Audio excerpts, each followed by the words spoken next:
Columbus for a few weeks now, planning, this meeting space. And I want to thank Jennifer McNeely for coming up with this idea to meet and have a presentation. And we've been working, for months, a few months on this, and recently brought in the Winding Waters group, Sierra Club people to help. So we've got Rebecca Lawrence and Joe Bronner helping. And I am Julie Lowe, thank you, from live in Columbus, and I'm with the Sierra Club Winding Waters group, and we really care about our water in our community and in our state, and we thought this would be a good topic to get people together and have conversation. So at this time, I'd like to welcome and present our speaker, Philip Anderson. So, we don't need that. That's one for your client. So, my first question for you is I want you to think about what is your water memory? So when you think about, if I say, tell me about something that it could be from your childhood or something before now, you say, when I think of water, that's what I think of. Okay? Because I don't think we do a good enough job thinking about our relationship with water. I don't think we do a good enough job of sharing our stories and leading them into conversations. And I mentioned to Julia, this is a hard one because we can argue all day about water. But the minute we stop having a conversation about water, we allow other people to make choices for us. Okay?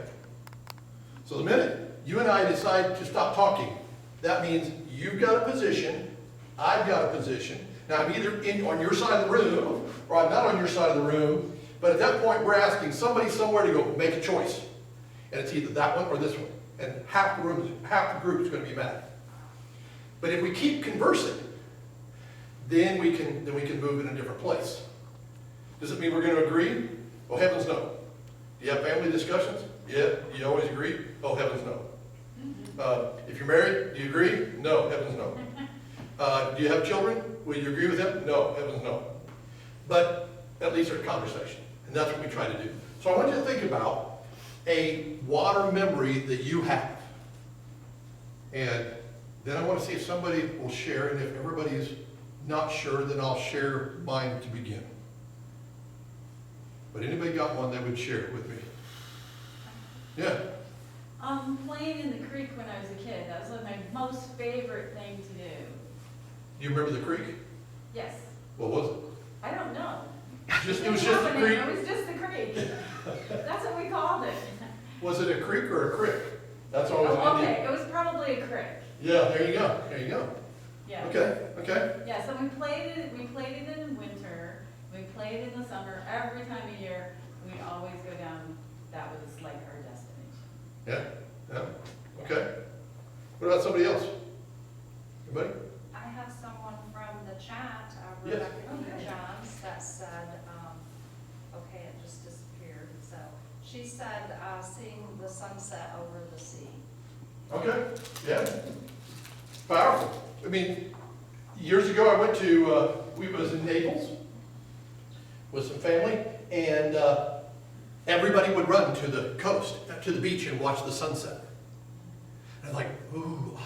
I'm like, well, this is nice, but I grew up in the middle of a prairie in north central Indiana, and we did that every night. And we watched the sunset on the horizon, and we didn't think a thing about it. I mean, we liked it. I still like it. Have a great appreciation for it, but it wasn't something I never saw until I moved in town. And now I call my family and go, looks like there's a good one. Please go take a picture. I literally do that. Looks like a good sunset. I got trees and houses. Please go take a picture. So yeah. So people go to see the water, right? Anybody else got something? Yeah, we used to have little lizards, look like mollyhawks. What do they call them, Rick?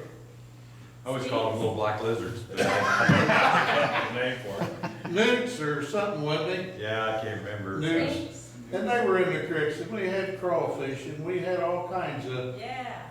wildlife in the creek and the water that was harmless to us, and we could catch and play with or whatever when we were little.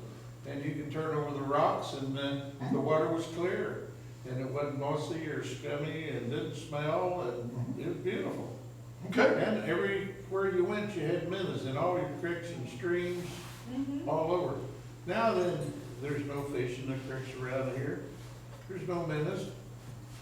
They just don't exist because our water is so polluted with all this runoff, mainly in this county from confinement feeding operations.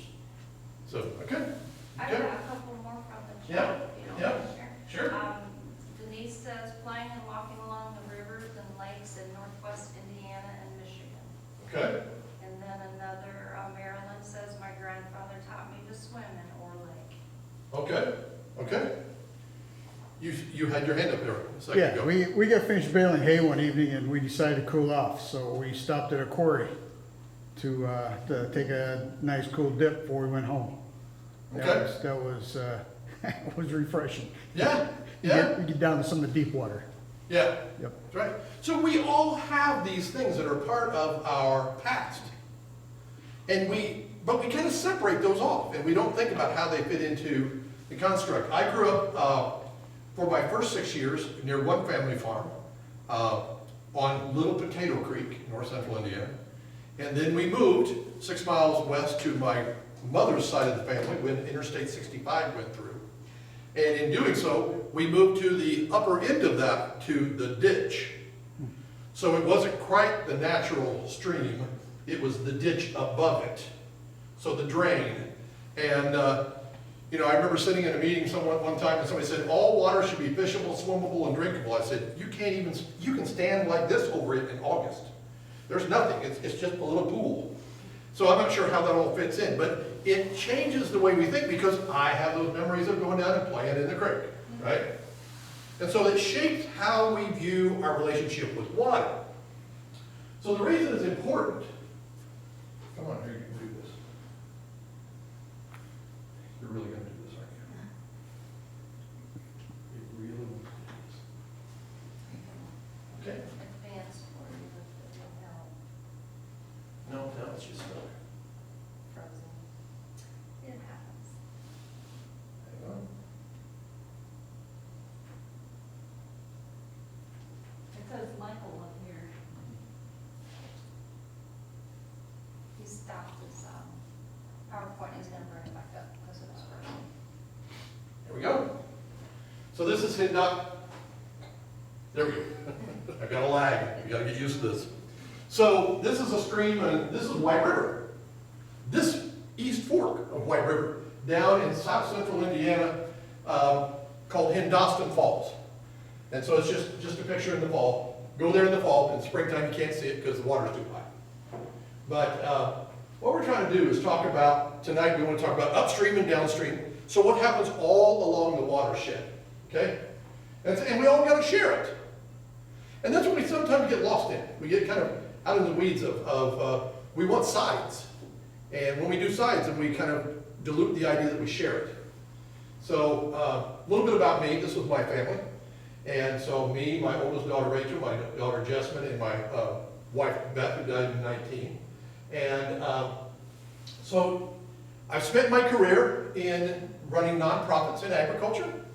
Ran Indiana Corn Growers for a while, Indiana Beef Cattle, Indiana Veal Association, ran Indiana Rural Development.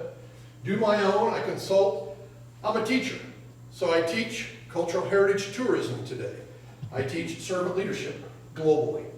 So I'm a teacher. I'm a teller, so because story doesn't start with a T, so I'm just a teller instead of a storyteller. I collect stories, I share stories.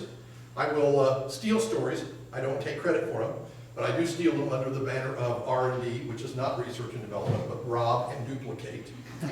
So take those, and then I'm also a traveler. And it's a weird thing. I started here.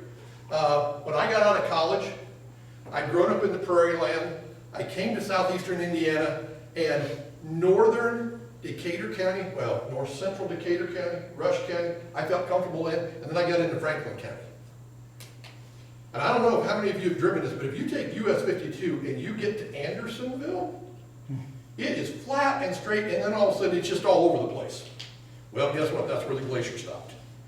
So all of that to say that I started here after college, and I had a point to, it wasn't intentional, but I had this atlas, county by county atlas, and I'd go through Harris City and I'd mark it off, and I'd go through Millhausen and mark it off, St. Paul and mark it off. I got to the mid-90s and I said, wow, I have been to a lot of places. I should just go see them all. So on the map, there are 2,230 dots. Cities, towns, and all those other little places, like Letts. You gotta go, really, that's it? Yeah, that's it. So I have completed that journey. So I've been to all 2,230 dots. So I've been around a lot of Indiana. Have I seen absolutely everywhere? No, I have not been up and down every road. But I have been to every dot to get a sense of what it's like out there. And then the last thing that I think is important in the way I view things and the way I come to the world is I'm a connector. So it's how all this stuff goes together. It's how we might be connected. It's how we might be connected. And then connecting to the people and places that we all have in common. So I need your answers to this. Where do we use water today? Where do we use water? Or where, not that, where is water located? That's the first question. Where's water located? In the ground. In the ground. Groundwater? Yeah. Cities. Creeks, rivers, streams, Cities, rivers, streams, ponds, ponds, lakes, lakes, reservoirs. reservoirs. Up in the You're on a roll. atmosphere. What's that? Up in the atmosphere. Yeah, right? Comes there too. Comes there too. And then it falls in a lot of different places, right? So where does it fall? On the earth. Everywhere. Everywhere. It doesn't fall in pockets. Yeah. It falls everywhere. And so we all share it. So think about this group. So water exists in urban cities. It exists in suburbs, small towns, villages, rural spaces, and wild places. All those places. All right? The other thing is, how do we use the water? So how do we use it? It's a question for you. How do we use it? You look like you want to give me an answer. Laundry, washing cars, Yeah, drain. right? Drinking water, residential use, right? What else? Livestock, irrigation. Livestock, irrigation, right? Crop production, crop production, fishing, Oh, yeah. yeah, Sewage. yeah. Yeah, so here's some of them.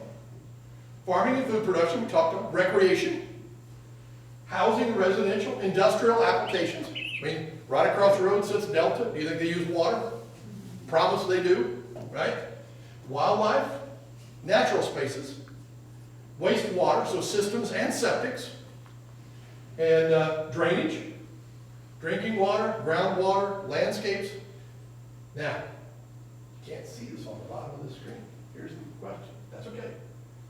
Which one of these is the most important in this list here?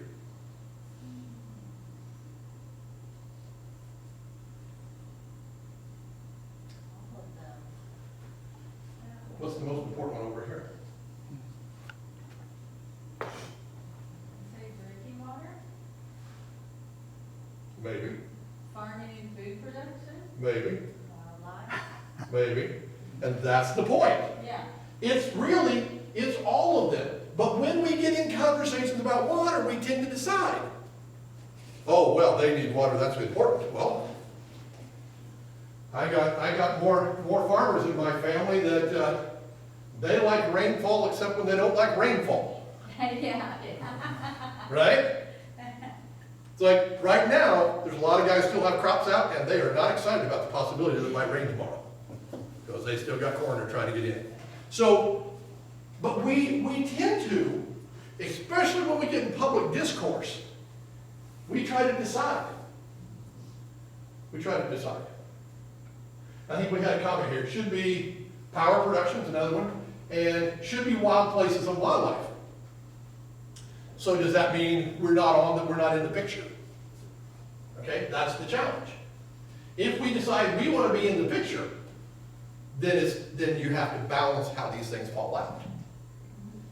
And we're going to touch on it in just a minute. So choosing which is the most important one is intentionally supposed to make this difficult. Okay? Because it's just not that easy. It's not that easy. It's all those things. And it's your perspective. Okay? Then you couple that with how do we use the land? As if water wasn't enough. Years ago, we had a group from Scotland that we went over there, and then we brought them over here the next year, and we took them out when Honda was still being built, and they looked at the land and said, what would make you ever build that plant here?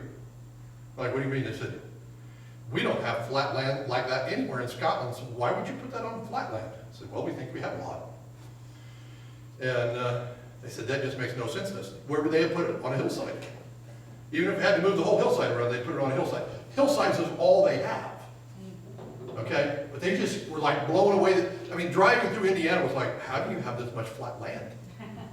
Okay? And yet we kind of get this idea, there's a lot of people think, oh, there's plenty, because once you cross the Appalachian Mountains, it looks flat until you get to Denver. It is not all the same land.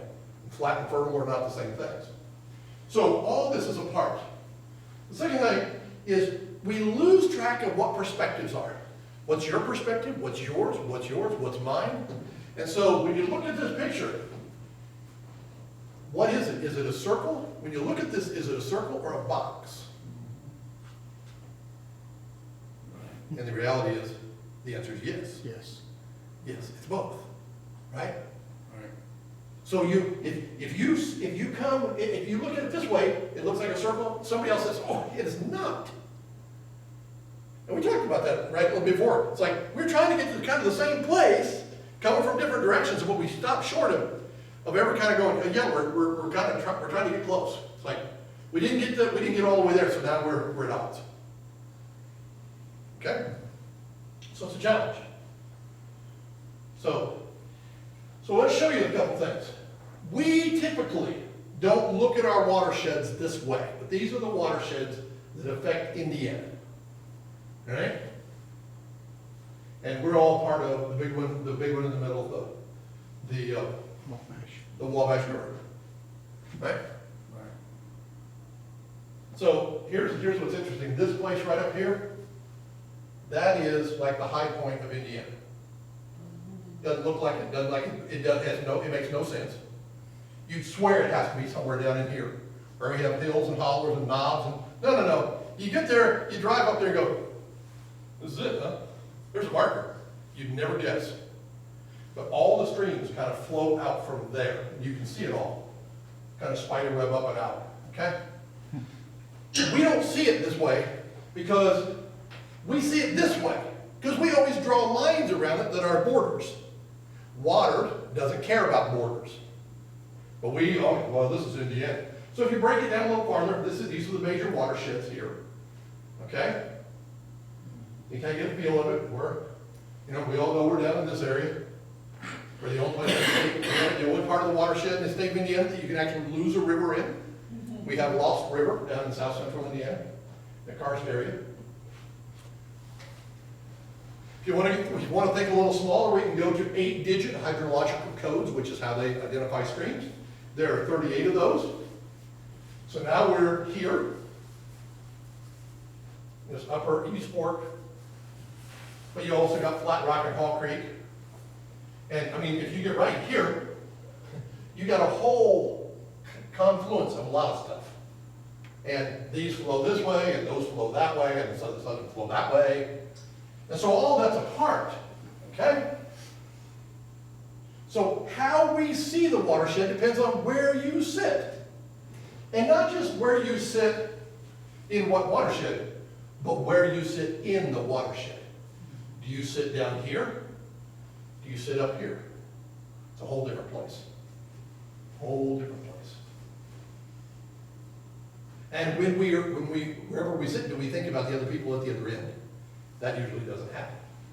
Now we can go even one step deeper. This is the 12-digit codes. And it looks like that. There are 1,587 different units.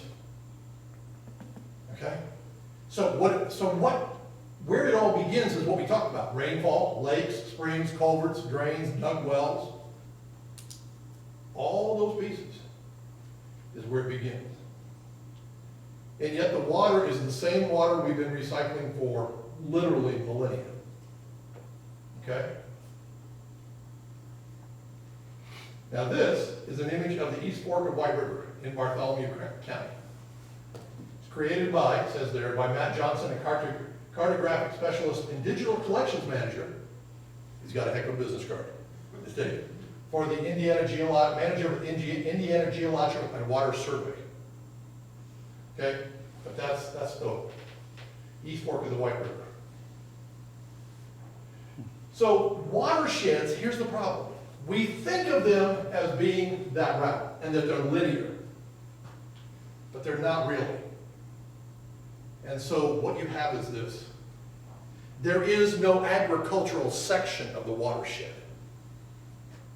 There is no residential section of the watershed. That would be easy. Oh, here's the agricultural section. We'll deal with it here. Here's the residential section. We'll deal with that stuff here. Here's the industrial section. We'll deal with that stuff here. Wildlands, recreation, wastewater, all those things. No, it doesn't do that at all. It commingles those all the time. So I got a stream. Starts out there. What's it do? Runs by a landfill. Right? Comes through town. Goes through the park. Goes out into agricultural land. Goes into another park. Goes through a nature preserve. Goes back out into agricultural land. It's a mixed up mess. So it's a jumble of all of these systems of uses. And yet there we call them nice and cleanly. We say, that's just the watershed. And therein lies our challenge. Because it's not nearly as clean as we want to make it. It's not nearly as clean as a lot of people in policy positions want to make it either. It's hard.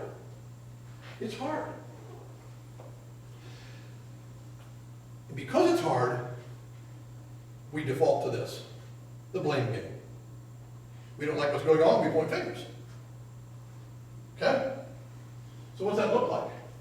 Well, when we're involved, we the people, have different uses.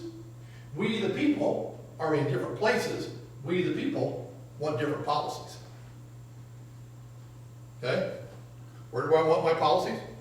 Based on where I live and what I do. What if you're in the same watershed?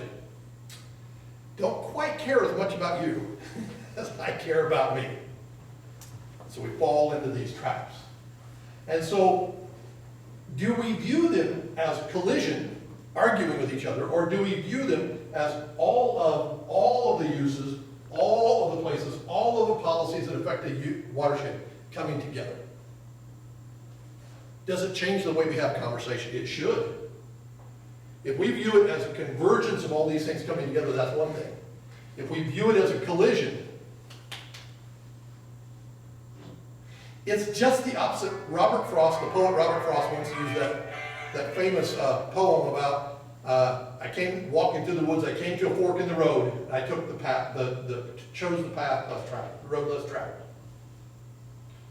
Yeah, but what if he was coming the other way? And it didn't fork off, but it actually converged. And really that's where we are. Because the farther we go down, we take what you contribute to the watershed and we add that. Then we go farther down and then we add what you bring into it. And then we go farther down, we add what you bring. And we do the same thing all throughout the whole process. So it's really never collision. It's always convergence. What we do, we know the water converges. What we don't want to talk about is the way the policy converges, the way the people converge, the way the places converge around it. That's the hard part. That's the hard part, but it's the important part. So once we move to the idea that it's convergence of things, now we can continue having the conversation. The minute we view it as a collision, we can stop because now you dented my car, we're on opposite sides. But otherwise we're like, okay, we can continue to have a conversation here. Water is the tip of our iceberg. And this thing I'm showing you so far is right there. Here's why. We can argue all day about what causes climate change. I'm not here to argue about what causes it. I'm here to tell you that according to climatology reports, it's changing. What's happening? We are getting warming temperatures, okay? We are getting increasing number of extreme heat days. Now, weather, I heard this great, it was not long ago I heard this, weather and climate are two different things, okay? So, let's make that clear. So, we're always gonna point out, you know, somebody says, well, it's really, we have more rainfall. And then we get a drought and say, yeah, well, you know, so much more rainfall, we got a drought. That's weather. Climate goes over long periods of time. So, we have more extreme heat days. We're declining in the extreme cold days. Okay? And I won't even tell you what year I graduated from high school and what we had for that winter. Okay? Because that's, again, that's weather. Okay? We have an expanding, because of those things above, we have an expanding frost-free season. It doesn't frost as early. And it doesn't frost as late. Does that mean we're never going to get another late frost? Oh no, we'll get one, don't worry. Like I said, I come from a family of farmers. Anybody that tells you it's an average year, we don't even know what that is. That is 5 weird years divided by 5 going, yeah, looks like an average year. Doesn't exist. They're all weird. We have increasing precipitation and it coming in bigger events. So since 1895, when we started tracking, so you're saying, well, it's only 100 years. Yeah, okay, I get it, 125 years or so. We're getting 5.5 inches or more of rainfall a year than we used to in Indiana. Now, is it nice and spreading itself out? Oh, heavens no, that would be way too cooperative. So it comes heavy in the spring and the winter. Although what just happened in October, we had one of the wettest Octobers, not the wettest October on record, okay? So, does this happen? Yes. You know what this causes? Farmers to put in tile drainage. Because I gotta get out there and I gotta get the crop in and the fields are wet. So I'm gonna get that water off as fast as I can possibly get it off so I can get back out there. So I put more tile drainage in. Well, where does that fit with August? What happens in August? It shuts off. And now we're like, we need drought-resistant corn because we got August. That seems to go into September. So we have all these things going on. This is just data. We can argue about it, but it's data. Question is, what's it do to us? So if we have these heavy rains, we have flooding, we have farm residential runoff, not just farms, residential runoff. We have combined sewer overflows, which is, if you're not familiar though with those, that means the sewer plant can't handle the volume and they open the gate and let it go down the stream. Surely that doesn't happen. No, it happens in places like Indianapolis. And they're spending billions on this big dig, this giant hole in the ground, where they're putting in new systems. But you've got places like Lafayette, LaPorte, other places that have combined sewer overflows. Guess what? We continue to pave more of the land. You know what that happens? We got to put more in the pipe. So this is the part. We get hotter, drier summers and heat stress. We can argue what causes it. Won't change it. Won't change it. But we got to figure out, how does it impact what we do? How does it impact our watersheds? Does it impact our watersheds? Yeah, sure it does. It's all water. Where does water go? Down the stream. Shut it off at the sink, what's it do? For most people, it goes down the stream somewhere. All right? So we've all got that as a part of this. Now, I love this quote from John Wooden, who was a basketball legend, born and raised in Indiana. And he said, whatever was just there. When you start having all the right answers, you'll stop asking all the right questions. So when and I just finished a great book called Think Again. So when we assume we know, we're in trouble. So when we look about watersheds, when we think we understand them, we're probably in trouble. Because we know what we know, but are we willing to say there's a whole lot about the watershed I don't know? Okay? So am I willing to put myself out there and have my mind changed? If I'm not, we're going to have a hard time having a conversation. Real conversation. So in a systems world, and Watershed is nothing but a system. It's all it is, it's a system of water. And this water is not isolated just to water, it affects all the land around it. Guess where we don't build? Wetlands. Where do we don't? We don't build in swamps. Oh, we don't have those. Yeah, I can show you we got swamps in Indiana. Yeah, we do. Okay? There's places along Lake Michigan you can't build. We reshaped the entire shoreline of Lake Michigan. And the dunes are there, right? Our first national park in Indiana is the Indiana Dunes. What's it do? Continues to change. So it's a system. And when you have systems, the way we have to work with them is collaboration. Here's my definition of collaboration. Collaboration is the art of working together in a common direction toward a shared purpose, but we don't know exactly what the destination is going to be. It just says, I just think, Brian, we should go there together. Where are we going? I'm not sure exactly where it's going. We're heading that way, but I'm not sure exactly where it gets us. But boy, if we don't work together, that's a miss. It's a missed opportunity. So I think we have to kind of do that. We have to be willing to have some hard conversations. And so we've got to talk. We've got to be willing to talk about landfills, confined feeding operations. Where's housing? How much housing do we build? Should housing be in subdivisions? Should housing be spread on 1 acre lots across the countryside? All of those things come into play. Do they all impact water? Yes, they do. So collaboration. When you use collaboration, think about this as we talk about watersheds. The first thing you're going to do is not try to figure out what it is we're trying to do. The question to ask is, why are we trying to do it? And we tend not to start there. I was like, we got a problem right here. What is it? Not why is it, but what is it? And that's the wrong place to begin. So we have to start with why. We talk about why, talk about how, and then it gets around to the what. It takes hard work. Collaboration is hard. There are so many other ways. Collision, that's easy. I don't like you. And we'll just duke it out and we'll let somebody else choose. That's easy. Cooperation, we'll cooperate. We even kind of coexist. You do your thing, I'll do my thing, as long as it doesn't rub each other too far or too wrong, we'll go ahead and do it that way. Has to be more than that. It values we over me, which is hard for us. It's hard for us. The other one is, you have to bring your imagination first. There are far too many people who the first thing they say is, well, I don't know how we're ever going to pay for that. If that's your first comment, we're done. Because there's a lot of things in this world we can't figure out how we're going to do until we get into it. So you got to bring your imagination first. It's critical. It allows us to form teams.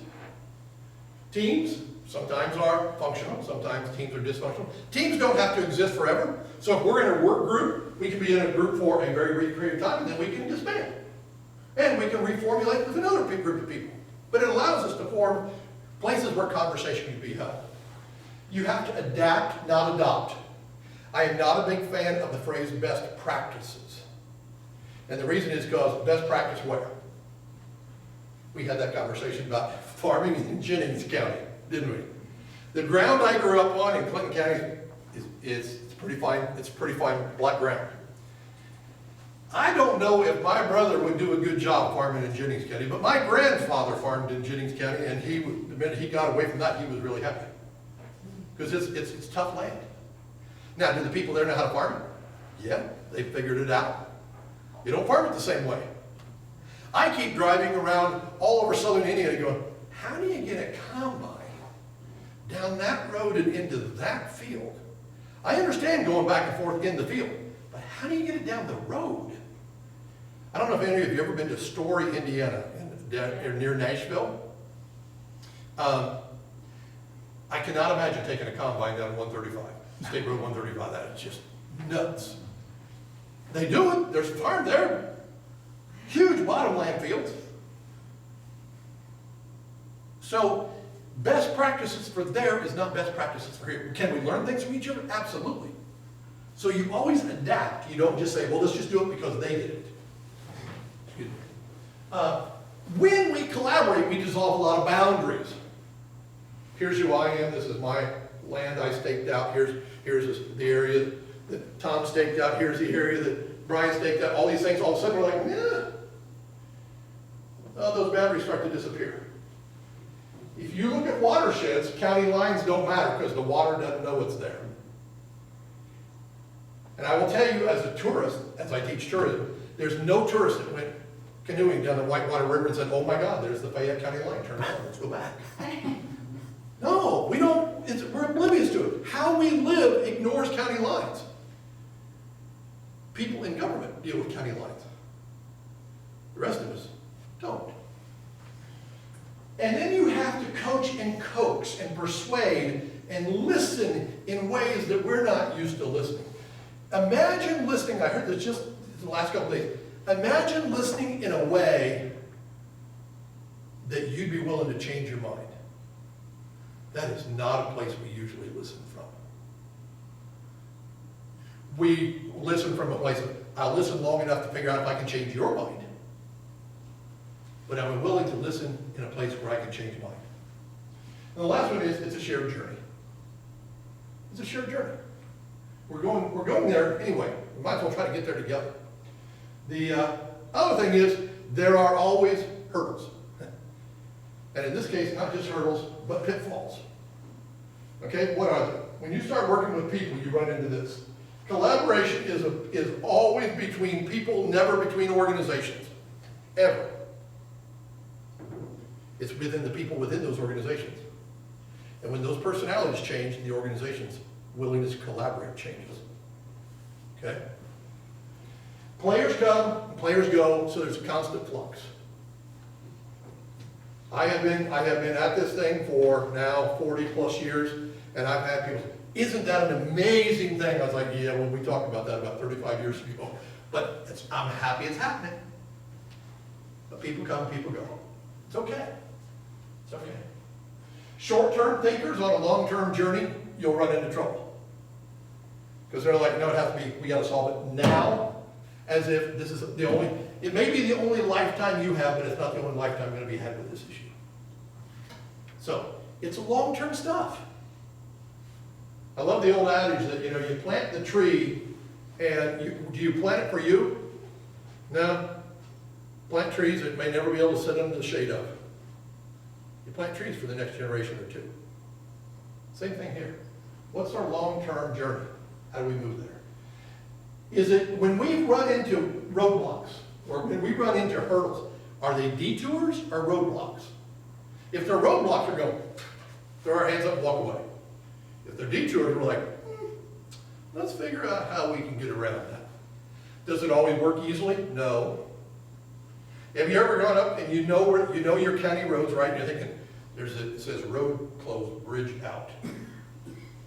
I know where this is. I'll just go around the block and come in on the other side, right? I tried that in the middle of flight, and they had closed 3 bridges in a row. And all I did was kept zigzagging for about the next 8.5 miles, because they closed all the bridges. They were serious when they said the road was closed. I thought they just meant this one I could see. So guess what? Is it a detour or roadblock? We will decide by our actions. Unwillingness to leverage and share resources. If you're unwilling to even come to the table with yours, I can't collaborate with you. Collaboration can't be forced as much as I want for you to be at the table. If you don't want to come, I can't make you. So you can only collaborate with the people who are willing to show up. As much as we might want other people. And then you can't collaborate with somebody who only wants to be in charge. And I've seen that. I worked with a group of people who they would say, we will collaborate with anybody as long as we're in charge and we control all the money. So that's not collaboration, that's just control, just so we're clear. Okay? So those are stumbling blocks with it. Now, sometimes, this is this weather thing, it's just too wet. And guess what? This river right here is the one that, sitting right here, we feed this. But this is on the other end of the watershed. This is down in Davies County, down near Washington, right before it starts heading into the Wabash. Okay? So this was 2008. The view's looking southeast. That does not look like a pretty picture. Okay? And if that doesn't bother us enough, then we did this. And that picture could be taken in the same place. Okay? So we get too dry. So we have these extremes. We know that. What do we do with all of this stuff? And so the choice about how we deal in the watershed comes down to a couple things. In fact, I think it comes with two major choices. The first one is this. If we want to collaborate with water leadership, then it means we're going to have conversation and we're going to seek to find common ground. That's the goal. Find common ground. And continue the conversation. As I said, I don't know if I mentioned this, in my childhood, in the 60s and 70s, Clinton County and Carroll County were the #1 and #2 hog counties in the state of Indiana. We were fortunate to live less than a quarter mile from the largest hog operation in the state for 2 decades. Was it great? No, it wasn't. Depending on which way the wind blows. They were our neighbors. They farmed, we farmed. They chose that way, we didn't choose that way. I never heard my father swear about them. They just chose because, you know what, they were our neighbors. They were our friends. Was it different than we did? Yeah. What was August like? You know, I've always said there's a breeze out on the prairie. There's a breeze out on the prairie sometimes in the sun. The only time is in August when it's not, and get a little stiff out there. Okay? There. So yeah, I get that. I've been there with that. But if we're not willing to talk about it, if we're not willing to have conversations, then we're in trouble. So we got to talk and continue to talk and seek to find some common ground on issues. We have to talk beyond our own community. Where do these rivers go? So where's Flat Rock go? Well, it goes through St. Paul, right? Well, that's here in this county, but what about the other places? Well, it goes up north, goes through Rushville, all through there, comes down, goes through Bartholomew County, dumps on in, continues on down White River, right? Creates White River, East Fork. Do we ever think, I wonder what we're doing here that affects them there? I wonder what they're doing there that affects us here.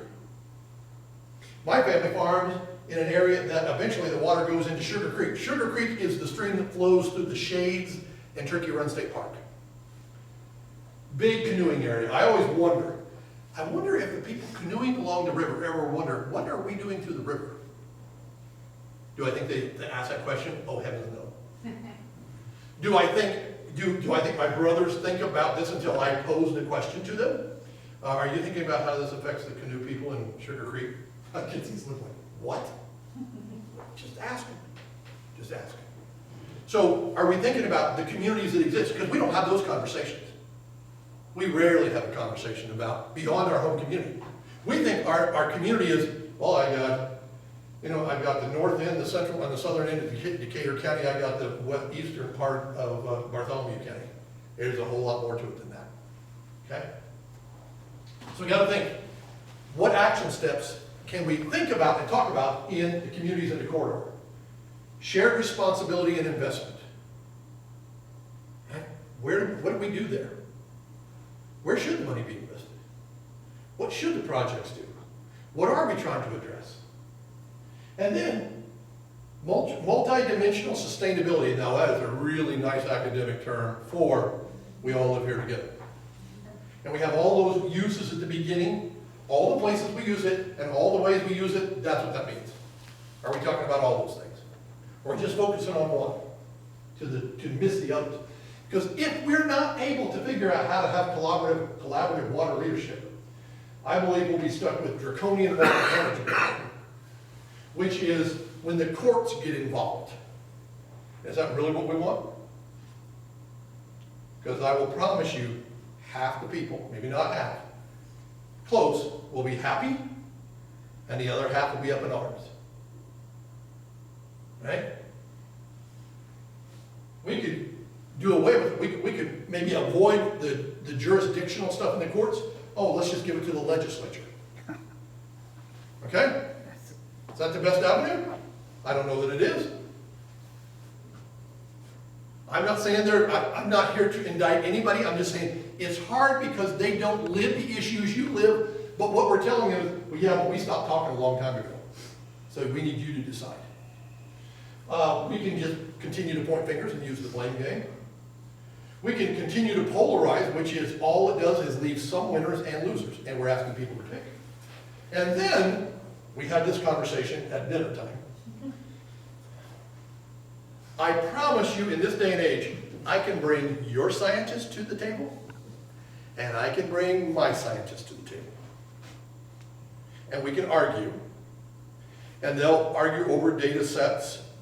And the question is, whose theoretical models are we going to use? Whose are we going to choose? And when it's all said and done, because I've seen it done in Congress, where they're kind of like, we're getting so many mixed messages, we don't know what to do. And so, do they make decisions? It's easier to punt. So this is akin to duck our heads, throw our hands up and go, God, I hope something good happens. Really, that's the risk we're going to take, or we can do this top one. So, I'm going to ask you a couple questions. We're going to sit and talk about it. First one. What does shared responsibility look like? I have my ideas, but my ideas won't work because at the end of the night, I'm leaving.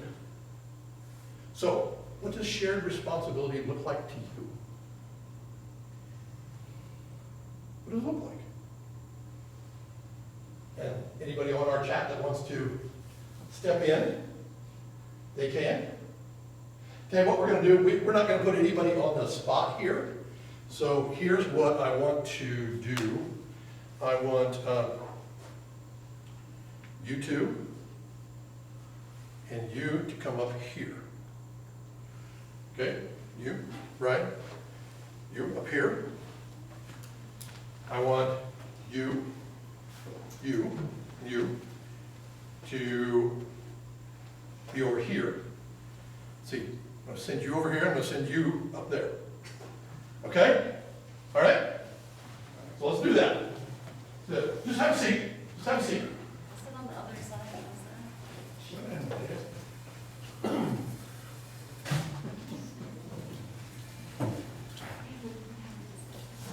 See.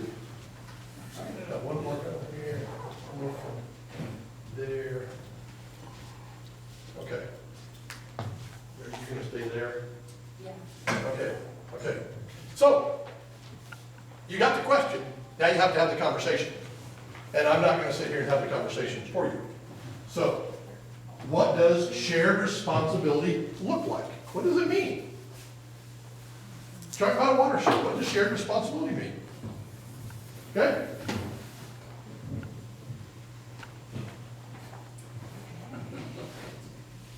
You can start, Joe.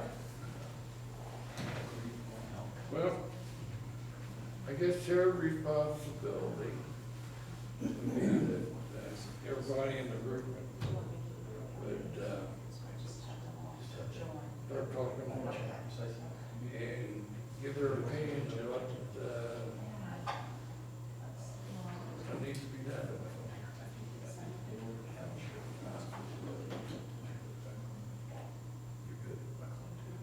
But I guess we talk about responsibility is So being everybody on responsible for the Zoom, what happened, watching by Zoom, Right, please I guess. participate. what occurred. We will include you. And there's lots of people, I think, they're responsible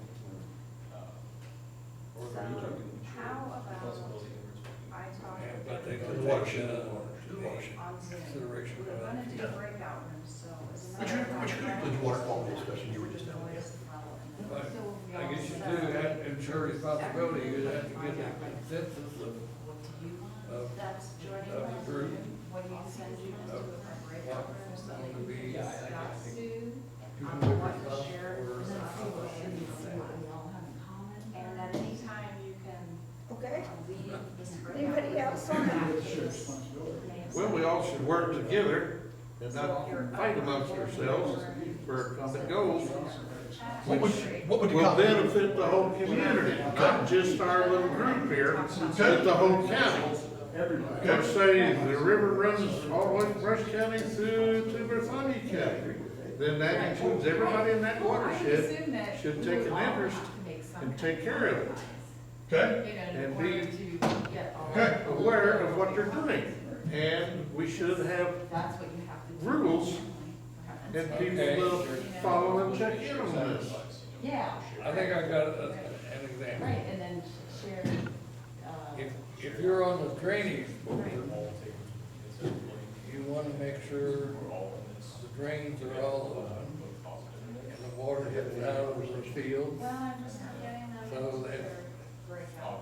It's property. Okay. This is the noise level. But the, coming back but together when. the drain goes through the subdivision You know about it, instead of and taking it in and letting. it was all full of trees and looking nice and everything, but With the family. the drainage board